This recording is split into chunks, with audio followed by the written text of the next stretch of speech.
At long last, the Abramelin Diaries by Ramsey Dukes is going to be available from the 29th of November this month from Aeon Books or from Amazon or whatever. I'll put the link at the end in the notes for this video. I haven't seen a copy yet, but I sort of made this out of the cover design. This is what it is going to look like, apparently. The thing that's amazed me is the huge interest that people have shown in Abramelin. Of my YouTube channel, the number of people who found my videos by searching for Abramelin is quite astonishing. And so I'm sort of wondering, what is it that people are expecting from this? And I don't really want them to be disappointed. So one thing that people could expect is advice if they're thinking of doing it. And there is quite a lot of advice in the book, because apart from the diary, what I do is I put an introduction with suggestions as to things to watch out for if you're doing it.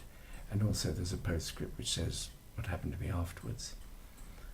Now, if you're looking for a brilliant role model, absolutely not. I did this 40 years ago, and I look back and I think, God, what an idiot, you know. I suppose you could say what I've learned since then.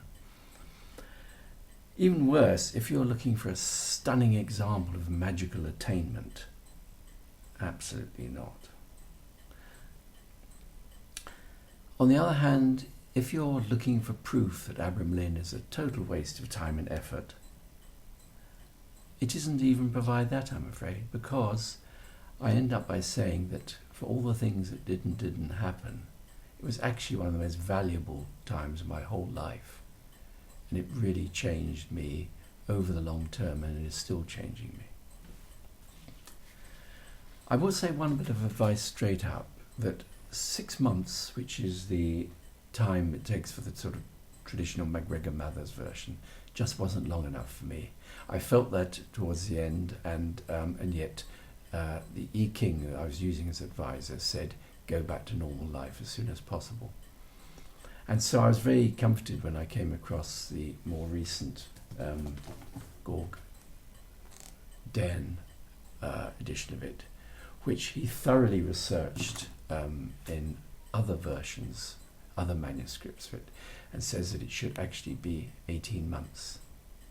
But I'm going to come back towards that at the end to discuss that. So what is the fascination? I first came across this book when I was at school, about 11 years old, and if you just sort of flip through it, you know, what catches your eye? It's those pages and pages of magic squares, spells, truly exciting stuff. You know, you can make an army appear instantly, make a house collapse, things like that, make food appear. All very wonderful. So we do the, you know, childlike thing. Let's stay in that childlike mode. You read backwards from the best bits. So you read back, what do you have to do in order to be able to do these spells? Oh, you have to spend almost a week talking to, being introduced to the good and bad spirits and learning how to use them. Okay, well, it's worth it. And then you read back, how do you get to that state? Well, it's 6 months of begging your guardian angel to be manifest. Oh dear, for a kid that's a very long time. But it's, looking at it from an adult point of view, it's not that onerous, because actually for the first 4 months you're allowed to go on in your normal job, and you're allowed to live with your partner, and so on and so forth. So it doesn't really look so bad. Now, when I was preparing for it, I read Israel Regardie on the subject, and he says those first 6 months are the key. Now, I'm going on talking about 6 months, even though the George N, because that's what I did, and I'll come back to the 18 months later. Those 6 months are the key, because those are the months where you are building up the strength to be able to handle the power at the end of it. And I felt that myself. I was suspicious about those squares. They're very incomplete looking and like that. And sure enough, George Dehn says that in his research, he's actually done a lot of work to complete those squares, which were wrongly filled in wrong in the Mather's edition.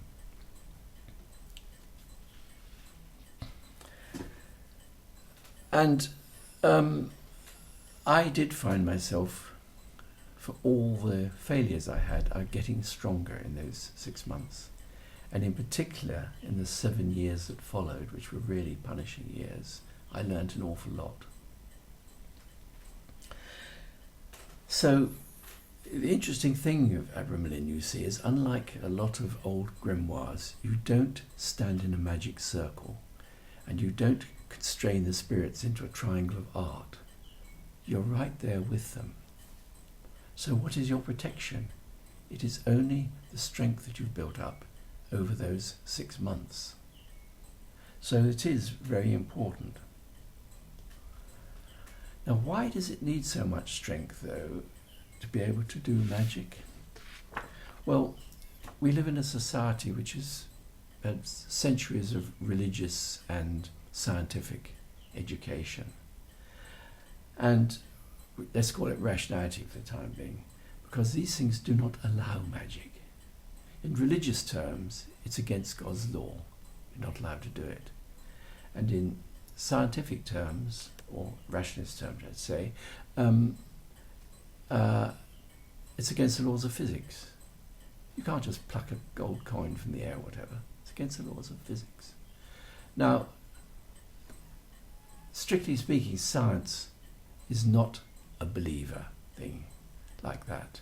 Science actually says, according to our current knowledge of physics, gold coins can't appear out of the air. In other words, it just leaves the door slightly open. And magic does that too, but more so. There is no absolute reason why you can't just reach into the air and pluck a gold coin. So, you need strength to break out of that society and what we've been taught. But actually it's more than that, because the whole of humanity, our entire evolution, is against magic. You see, if you go right back before humans, before with primates and humans, a bee going towards a flower expects to find nectar in there. It's learnt that, cause and effect. And so you get an ape will shake a tree expecting fruit to fall out of it. And a primitive proto-human banging away at a flint knows there's a good chance of getting a spark. Cause and effect is absolutely part of our entire evolution, that expectation. It's deeply ingrained. And so for something absolutely miraculous, like I reach out my hand and a gold coin falls into it, that would be breaking those ingrained sense of what can and cannot happen.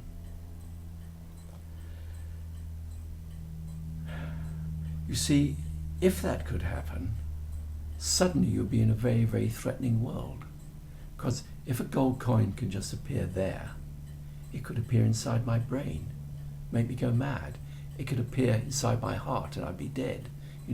A world that allowed those basic laws which we learned to grow up with to be broken suddenly becomes a very, very threatening world. So you're going to need enormous strength if you're going to break out of that world of deeply ingrained expectations. The whole of human evolution is heavily committed to not allowing magic. I think it was in my years of magical thinking, well certainly in some of my writing, I witnessed once a hypnotist making someone witness magic.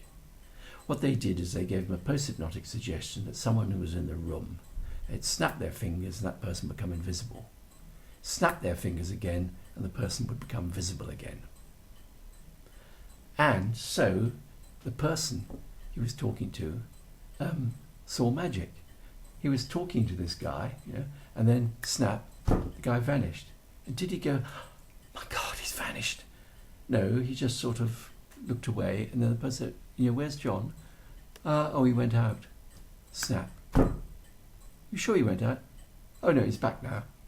In other words, his whole perception was covering over the fact that something miraculous had happened. So what I'm saying is that we just have to remind ourselves that if we are going to be able to expect to just make these stunning, miraculous things happen, these spells, in the way it seems to suggest in the book, we're going to have to really work on ourselves. We're really going to have to break out of human evolution, practically. I'm going to give an analogy. I love giving analogies. Let's say one is in the sensible, ordinary, everyday world. And what you've done is you've done something very practical and sensible. You've bought yourself a Volkswagen Polo, very sensible, practical car. And then you hear a sort of rumour that there's someone who has got his Polo to go at 180 miles an hour. Wow, gosh, that's amazing. So you rush to read the owner's manual and you look through every page and something. No. It's just not allowed to go at 180 miles an hour. It's impossible. Obviously, this is nonsense.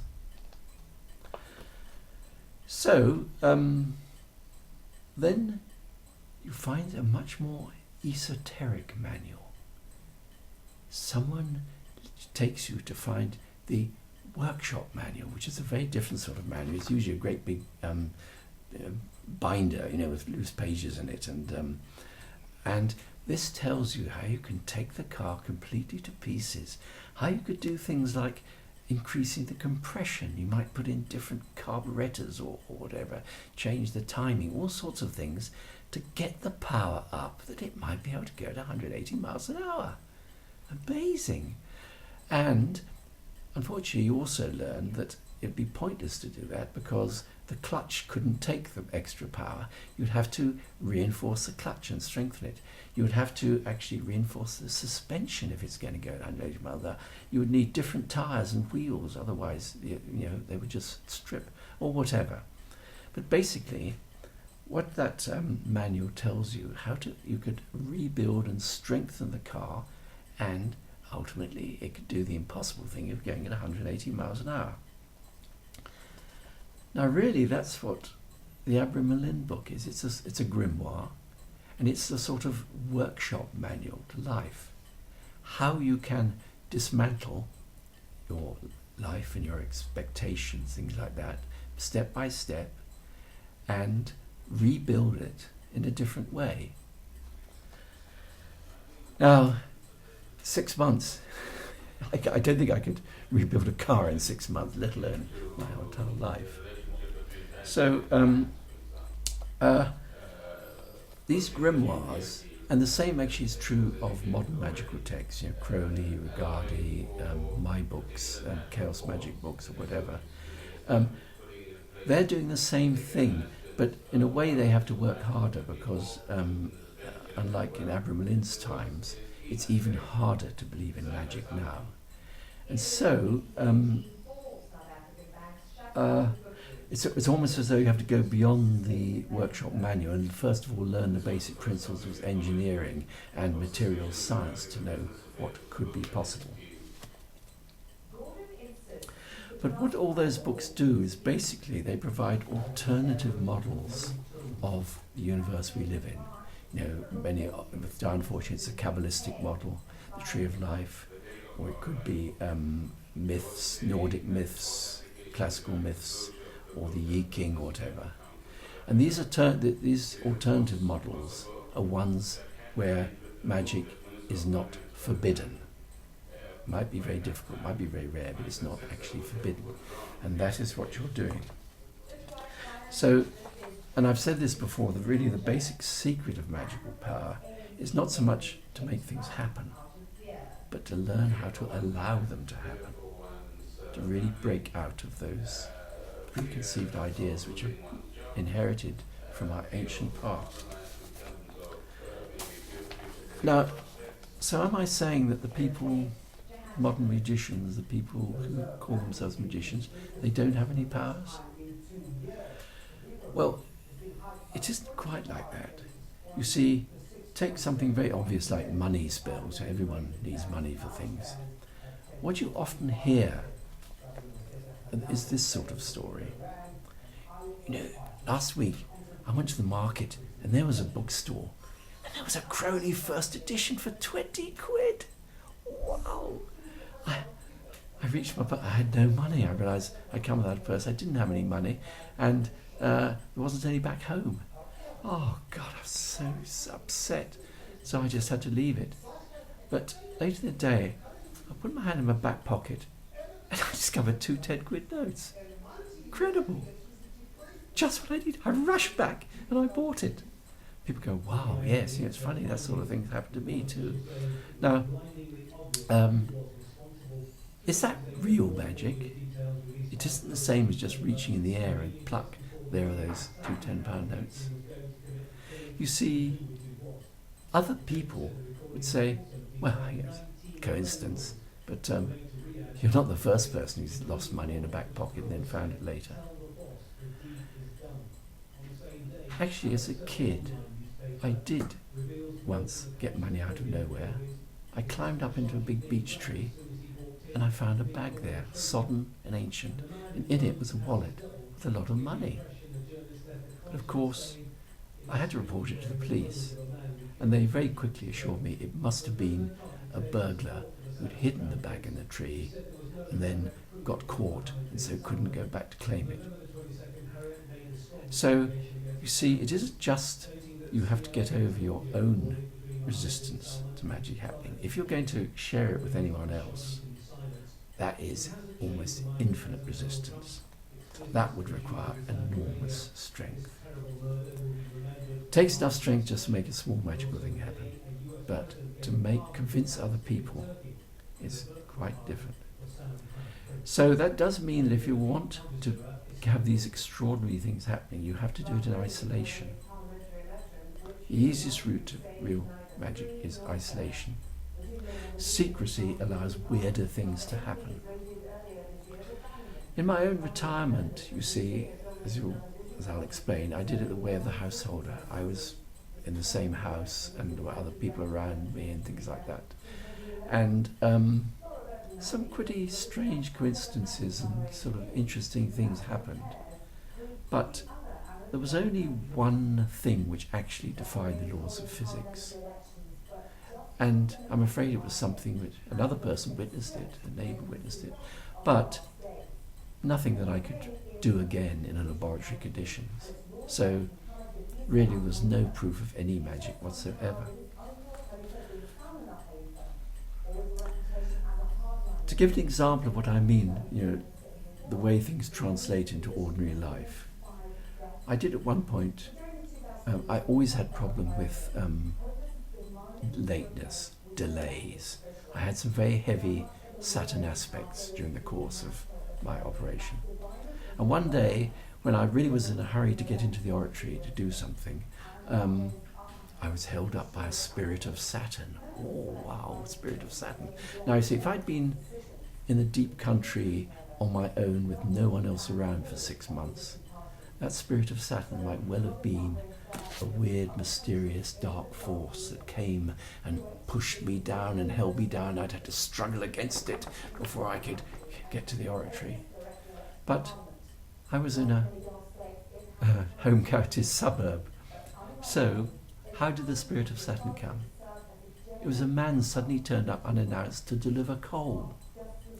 A tall, rangy, black-haired man covered with coal dust and sort of sooty. And I said, I'm very busy. He says, yeah, I've got to deliver these bags of coal. So I had to wait there while these heavy bags of black coal were emptied out. Can I go now? No, you have to wait to sign the receipt that you've received these bags of coal. All that was holding me up. So that was my spirit of Saturn as it manifested in these sort of ordinary conditions. Abramelin doesn't insist on that isolation. As I said, it allows you to do it in a town, in a city. It allows you to keep your job for part of the time and to live with your partner. It's what I think the Tantrics call it, the way of the householder rather than the way of the monk or hermit.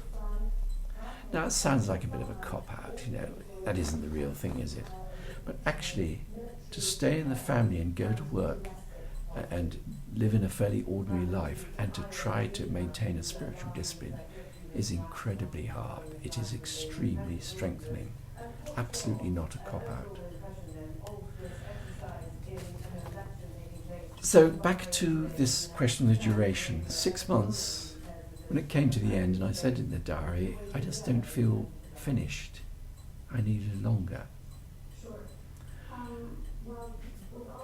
The Dreyer book says it takes, George Den book says it takes 18 months, which I think it is much more like it. If you want serious power, I would say go into isolation and do it for 18 months. Also, he's corrected the magic square, as I say. I never really trusted those in Mather's version. So, let's say you do that, and you have the colossal strength that you can actually manifest spirits and make things happen as it's supposed to be. I don't think even in 18 months I would expect anyone to be able to demonstrate that magic to a skeptical world. If you think about that, what is it? What is someone who can experience magic, impossible things happening, but can't show anyone else, can't demonstrate it? We have a word for that person. It's insane. And that's another of those barriers you have to get through. Basically, you'll be judged insane. That's the sort of strength you're going to need. You have to get through past that stage too. Now, isn't that a bit unfair? You've done all that work and gained that power, and you're just considered to be a madman. Well, the nearest ordinary human thing to having that power would be to be an absolute dictator. Now, Abramelin tells you you can make a meal appear instantly like that. You can make a palace, you make money, you can destroy a town, you can cause a whole army corps to appear. Wow, that is power. But a dictator couldn't make it happen at a snap of a finger, but a dictator could make a whole army corps appear in a month or a week. Could make a palace be built in a lightning quick time. Could destroy a town with a bomb instantly. The only human who gets anything near that is an absolute dictator. But from all my experience of reading about absolute dictators, they do tend to go mad. I'm not really aware of anyone who lived to a happy old age.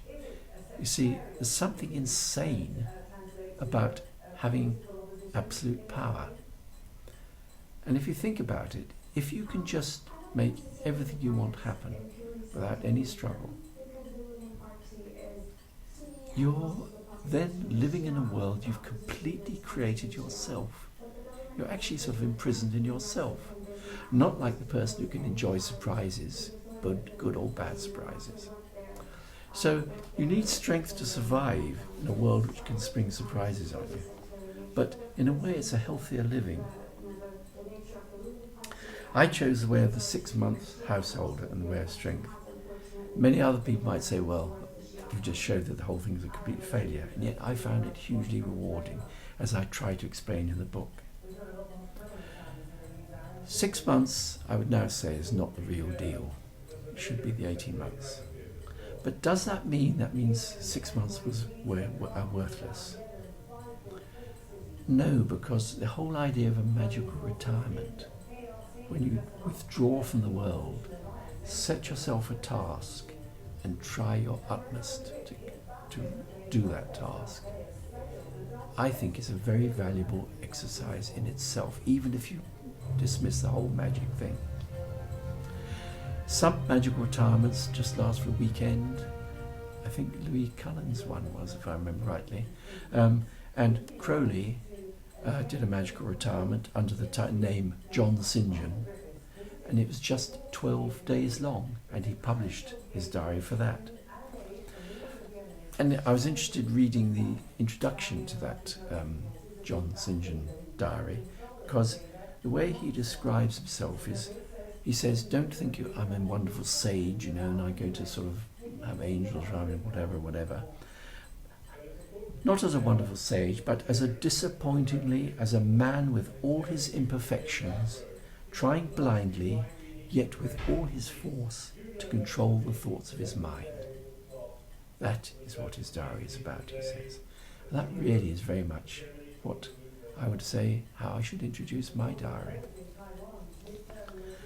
I think really that Abramelin is a work of a lifetime. John St. John did his retirement in 12 days. I tried it for 6 months. I wish now that I had a year and a half. But really, it's a lifetime's work. And even the shortest attempt at it is worth something if you do it in the right spirit, with the right expectations. So in my